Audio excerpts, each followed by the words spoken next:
and welcome back to Ignite 2019. We are on the show floor hanging out at the, well, not the Ducati booth, although I'm still hoping to take this thing home. We're hanging out at the AvePoint booth with Hunter. And Hunter, what brings you guys down to Ignite?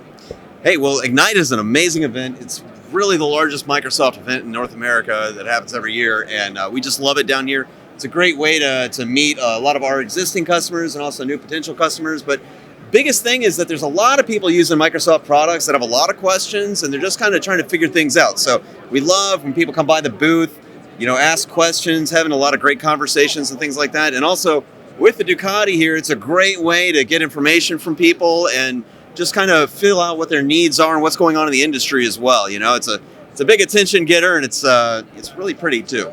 Yeah, and Ignite has been filled with announcements, everything from Azure Arc to quantum computing to AI this, AI that. But one of the things, especially on the Petri side, we've been seeing a lot of action with is Teams, and they announced private channels today. Have you guys been working with this at all? Yeah, absolutely. So we're actually having a webinar next Wednesday about what AvePoint does around private channels and also kind of highlighting our governance for Teams.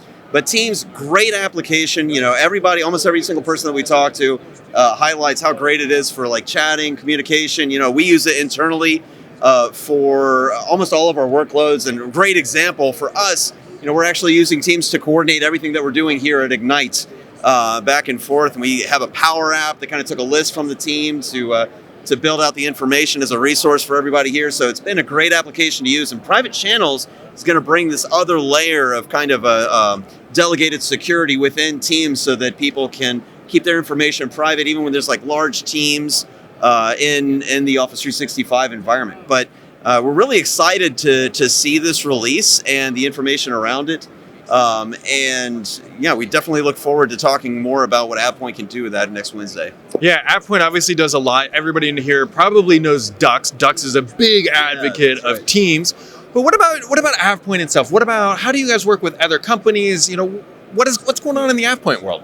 Well, in the AvePoint world right now, we are focusing a whole lot on the products that we sell through distribution and support our MSP partners. So I've actually had a lot of amazing conversation with some MSPs and resellers that are, helping out. A lot of times it's small companies, but they're also helping out a lot of larger companies too. And these are people, they do a lot of work. They work with a lot of customers across many industries. So it's a really great way to kind of keep a beat on what's going on in the industry and also learn about the day-to-day experiences that they have. And because they work with so many customers, they also see the changes that are happening with Microsoft and what people like and don't like. They kind of see and feel that a lot more than some of the other people that are using Microsoft tools. So it's really interesting. Yeah, there's a lot of different ways to get vantage points of what's going on in the Microsoft world. You can either talk to the customers, you can talk to the people selling it. And they're all important because they're unique, right? And you got to make sure you find your own avenue that aligns with your agenda so that you get the best information. And MSPs are a very interesting way to do that. Very, very. Yeah, absolutely.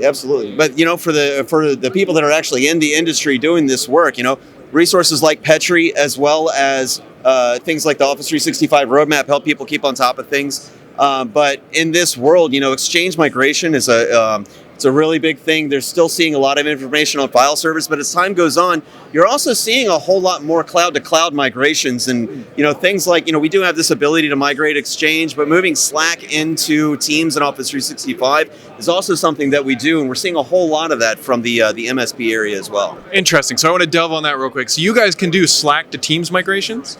Yep, absolutely. And we have the ability to move channels inline into Teams and Office 365. And we can do for larger migrations, we actually have a way to move the Teams conversations as like an HTML file inside the team, which gets around the throttling that can happen in Office 365. So it goes way, way, way faster. And we use best practices for a migration solution to get around that throttling. So really easy solution too. It's all drag and drop, point and click. You can filter information and schedule your own migration plan. So it gives MSPs a lot of control they like to have around this migration process, as well as the ability to report on the migration before it happens so that they can kind of scope out projects for their customers. So it's a really powerful tool. We really, really enjoy having conversations around that. I am intrigued by the Slack to Teams migration. I'm going to need to do a little more digging into that. And if people are interested, what's the best place to learn more about, that migration and everything else that AvePoint's doing? Sure. Well, AvePoint has a blog as well. And so you can check out our blog, our resources online. Really great way to do it is to come by the AvePoint booth if you're here at Ignite. and also the other events that we attend. But I would definitely say check out our webinars and resources online. Look for our upcoming webinars. And again, we have some really great blog content around that. Also want to focus though too, not just Slack into Teams. We can do Teams to Teams migrations, including the planner inside of Teams tab, the planner tasks, and also the group's information behind the team. So if you're looking to restructure teams or do a Office 365 tenant migration in like merger situations, for instance, or if companies are just changing domain names and kind of things, sometimes there's a lot of different reasons people are merging Office 365 tenants. But we can definitely do that as well. But Exchange, Teams, SharePoint, OneDrive's not a problem. Fantastic. Well, Hunter, we appreciate you taking time. It is busy here, as you guys can probably see. There's a lot of people walking around the AvePoint booth, looking at the Ducati, learning about Office 365 and all that good stuff. You can find links down below for more information. Hit that subscribe button, and we'll catch all of you right back here next time.